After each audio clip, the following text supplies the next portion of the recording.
नमस्कार EPS 95 pension धारकों, आप सभी का स्वागत करते हैं एक बार फिर से। दोस्तों, ईपीएस 95 पेंशन धारकों के लिए इस वक्त की बहुत ही बड़ी खुशखबरी निकलकर सामने आ चुकी है। जी हां पेंशन धारकों, आज पेंशन पर मांगे स्वीकार। ईपीएस 95 पेंशन वालों को मिलेंगे 9,000 रुपए की पेंशन की घोषणा हो गई जारी। जी हां दोस्तों, सभी पेंशन धारकों से निवेदन है कि आज की इस वीडियो को कृपया आप लास्ट तक जरूर देखें, ताकि आप सभी को 9,000 रुपए की पेंशन कैसे मिलेगी, आप सभी के लिए पेंशन बढ़ोतरी की लिस्ट कैसे जारी कर दी जा चुकी है, और आप सभी को किन किन लोगों को 7,500 रुपए की पेंशन मिलेगी, किन किन लोगों को 9,000 रुपए की पेंशन मिलेगी, इनके बारे में संपूर्ण जानकारी इस वीडियो के अंदर विस्तार से हम आपको देने वाले हैं। साथ ही साथ दोस्तों, आप सभी की ईपीएस पेंशन बढ़ोतरी से जुड़ी 3 बड़ी महत्वपूर्ण खबरें निकलकर सामने आ चुकी है, जिसमें दोस्तों ईपीएफओ को बड़ा झटका लगा है। ईपीएस 95 पेंशन 7,500 रुपए की मंजूरी को लेकर बड़ी खबर है।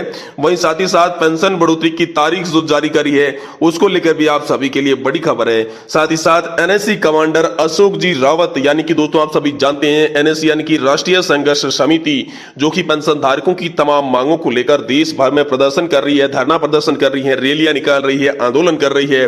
तो दोस्तों उसके कमांडर जो है, एनएससी के कमांडर जो है अशोक जी रावत, उन्होंने यहाँ पर पेंशन बढ़ोतरी पर बहुत ही बड़ा बयान दिया है, वो भी हम आज की इस वीडियो में जानेंगे। साथ ही आप सभी के लिए जो लिस्ट जारी की गई है, जिसमें दोस्तों 10 लाख पेंशन धारकों को 9,000 रुपए की पेंशन प्रति महीना दी जाएगी। साथ ही साथ 35 लाख लोग जो है वो 7,500 पेंशन पाने के हकदार हो जाएंगे, और बाकी बचे 20 लाख लोगों को 5,000 रुपए महीना की न्यूनतम पेंशन गारंटी कृत दी जाएगी।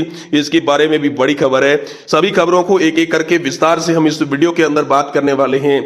इसीलिए दोस्तों आपसे निवेदन है कि अगर आप ईपीएस 95 पेंशन धारक है तो दोस्तों इस वीडियो को कृपया आप लास्ट तक देखिएगा, तभी आपको पूरी जानकारी समझ में आएगी। अगर दोस्तों आपने इस वीडियो को आगे पीछे करके देखा, स्किप करके देखा, तो दोस्तों आपके द्वारा पूरी जानकारी नहीं मिलेगी, आपकी जानकारी अधूरी रह जाएगी, जिससे आपको पूरा मामला क्या है समझ में नहीं आएगा।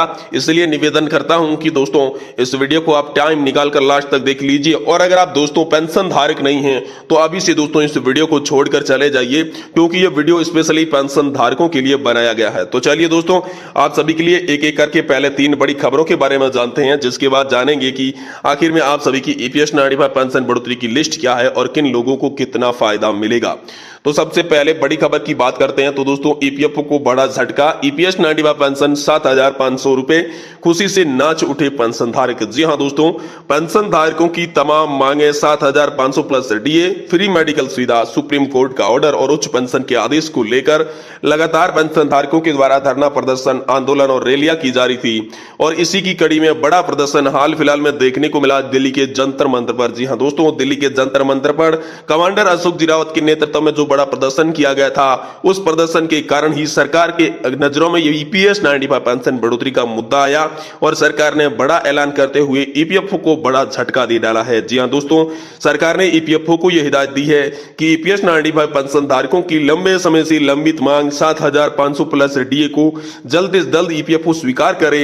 अगर ईपीएफओ इसे स्वीकार नहीं करता है तो जल्द से जल्द ईपीएफओ इसका कारण बताएं, आखिर स्वीकार क्यों नहीं कर पा रहा है। इनके बारे में बड़ा स्पष्टीकरण मांगा था।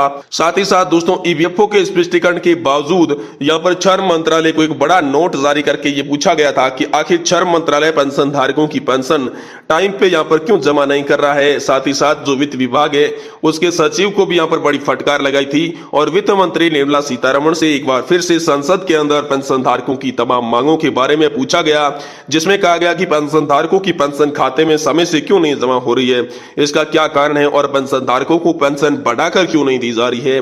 जिसका जवाब देते हुए वित्त मंत्री निर्मला सीतारमण द्वारा कहा गया कि हाल फिलहाल में वित्तीय संसाधनों की कमी होने के कारण पेंशन धारकों की पेंशन बढ़ोतरी का मुद्दा अटका हुआ है। पेंशन धारकों की पेंशन बढ़ोतरी हम नहीं कर पा रहे हैं, क्योंकि वित्त मंत्रालय के पास बहुत ही कम वित्तीय बोझ बचा है, वित्तीय संकट आने वाला है, क्योंकि उसके पास वित्त की कमी है, वित्तीय संसाधनों की कमी है।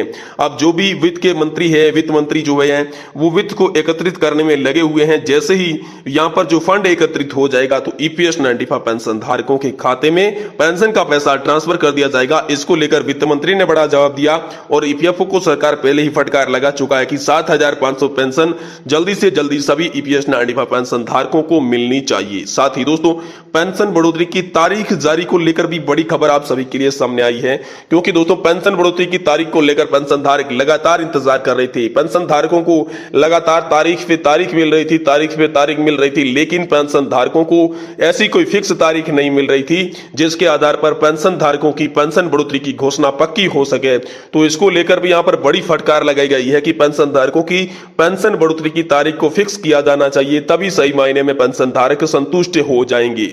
वही दोस्तों अगली बड़ी खबर आप सभी के लिए, ईपीएस 95 पेंशन बढ़ोतरी पर बोले कमांडर अशोक रावत। जी हां दोस्तों, कमांडर अशोक जी रावत का ईपीएस 95 पेंशन धारकों के नाम बड़ा संदेश और साथ ही में धन्यवाद व्यक्त किया कमांडर अशोक रावत ने। तो दोस्तों कमांडर अशोक रावत ने आखिर क्या बातचीत की, चलिए आपको पूरी विस्तार से बताते हैं। दोस्तों ईपीएस 95 राष्ट्रीय संघर्ष समिति जो कि देश भर में लगातार पेंशन धारकों की मांगों को लेकर संघर्ष कर रही है, जिसके कमांडर है डॉक्टर अशोक जी रावत, उन्होंने एक प्रेस कॉन्फ्रेंस बुलाई और प्रेस कॉन्फ्रेंस में सभी पेंशन धारकों का धन्यवाद किया जो कि दिल्ली के जंतर मंतर पर धरने प्रदर्शन के अंदर शामिल हुए थे। एक दिन का बड़ा धरना प्रदर्शन किया गया था जिसमें यहाँ पर हजारों की संख्या में देश के अलग अलग कोनों से पेंशन धारक शामिल हुए थे। तो उन सभी पेंशन धारकों का धन्यवाद कमांडर अशोक जी रावत ने किया और पेंशन धारकों को एक बार फिर से ये कह दिया कि अगर सरकार ने जो हमें टाइम दिया है, 15 दिन का नोटिस हमने सरकार को भेज रखा है, सरकार अगर 15 दिन के नोटिस के बारे में कोई भी यहाँ पर कार्रवाई नहीं करती है, 15 दिनों के अंदर हमारी मांगों पर कोई भी एक्शन नहीं लेती है, तो एक बार फिर से हमें देश में बड़ा आंदोलन करना पड़ेगा, जिसके लिए सभी पेंशन धारकों को तैयार रहने के लिए कहा कि एक बार फिर से देश में बड़ा आंदोलन किया जाएगा। आंदोलन के बावजूद अगर सरकार पर कोई भी असर नहीं पड़ता है तो आने वाला 2024 का लोकसभा चुनाव हमारे लिए खास होगा। हमारे लिए लोकसभा चुनाव एक जरिया होगा जिसके जरिए हम सरकार को मजबूर करके अपनी पेंशन की सारी मांगों को मंजूर करवा सकते हैं। पेंशन की मांग, पेंशन बढ़ोतरी, 7,500 प्लस डीए, फ्री मेडिकल सुविधा, साथ ही सुप्रीम कोर्ट ने जो ऑर्डर दिया था वो ऑर्डर और उच्च पेंशन के लिए जो आवेदन की सीमा है उसे हम बढ़ा सकते हैं और पेंशन धारकों की तमाम मांगे 2024 के चुनाव से पहले ही मोदी सरकार से हम पूरी करवा सकते हैं, क्योंकि मोदी सरकार भी अच्छी तरीके से जानती है कि 2024 का चुनाव पीएम मोदी की सरकार के लिए बहुत ही खास चुनाव होने वाला है। तो चलिए अब बात करते हैं आपकी ईपीएस 95 पेंशन बढ़ोतरी की जो लिस्ट है वो किस आधार पर बनती है और लिस्ट के आधार पर किन पेंशन धारकों को कितना लाभ मिलेगा, कैसे लाभ मिलेगा और ये लाभ कब से आप सभी को मिलना शुरू हो जाएगा, इसके बारे में चलिए जानते हैं। देखिए दोस्तों, ईपीएस 95 पेंशन धारक है अगर आप, तो दोस्तों आप इस कैलकुलेशन को आसानी के साथ लास्ट तक जरूर समझिएगा। मैं आपको पूरी जानकारी दे रहा हूं बिल्कुल सीधी सरल भाषा के अंदर। तो दोस्तों 10 लाख पेंशन धारकों को यहाँ पर 9,000 रुपए, वही 35 लाख पेंशन धारकों को 7,500 रुपए और वही 20 लाख पेंशन धारकों को 5,000 रुपए। आखिर मैं आपको ऐसा क्यों बता रहा हूं दोस्तों, ये मैं गणना करके आपको अनुमान के आधार पर बता रहा हूं, क्योंकि जो पेंशन धारक 2014 से पहले रिटायर्ड हुए हैं, जिन्होंने 6,500 की वेतन सीमा से कम का योगदान किया है, उन्हें पेंशन कम मिलेगी। लेकिन जो पेंशन धारक 2014 से रिटायर्ड हो चुके हैं लेकिन उन्होंने जो वेतन सीमा थी 6,500 रुपए उससे अधिक पर कंट्रीब्यूशन किया है या फिर 6,500 की बेसिक पर कंट्रीब्यूशन किया है, तो दोस्तों उन पेंशन धारकों को जो यहाँ पर पेंशन है वो दोस्तों मिलने वाली है 7,500 रुपए। और उन पेंशन धारकों की जो संख्या है वो है दोस्तों करीबन 35 लाख पेंशन धारक यहाँ पर आते हैं। बाकी बचे 10 लाख पेंशन धारक जिन्होंने दोस्तों हाल फिलहाल में आप सभी को पता है कि 15,000 रुपए की जो वेज लिमिट है उससे अधिक का योगदान दिया है। जो 15,000 रुपए की वेज लिमिट के आधार पर योगदान दे रहा था तो उसकी तो पेंशन दोस्तों 7,500 रुपए रहेगी, लेकिन 15,000 रुपए की जो सीमा है उससे अधिक किसी भी कर्मचारी ने, किसी भी पेंशन धारक ने यहाँ पर सरकार के ईपीएफओ के फंड में योगदान किया है, पीएफ में योगदान किया है, तो उसकी पेंशन दोस्तों 9,000 रुपए कर दी जाएगी। इस प्रकार का अपडेट आप सभी के लिए सरकार की ओर से सामने निकल कर आ चुका है। तो दोस्तों आज की इस वीडियो में हमने आपको 3 अपडेट के साथ साथ पेंशन बढ़ोतरी की लिस्ट के बारे में भी चर्चा की।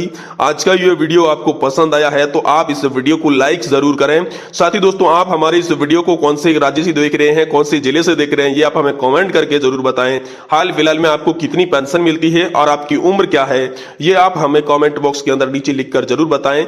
वहीं दोस्तों अगर आपका ईपीएस 95 पेंशन धारकों से जुड़ा हुआ कोई सवाल है तो वो भी आप हमें कमेंट बॉक्स के अंदर पूछ सकते हैं। हम आने वाली नेक्स्ट वीडियो के अंदर आपको उसका जवाब जरूर देंगे।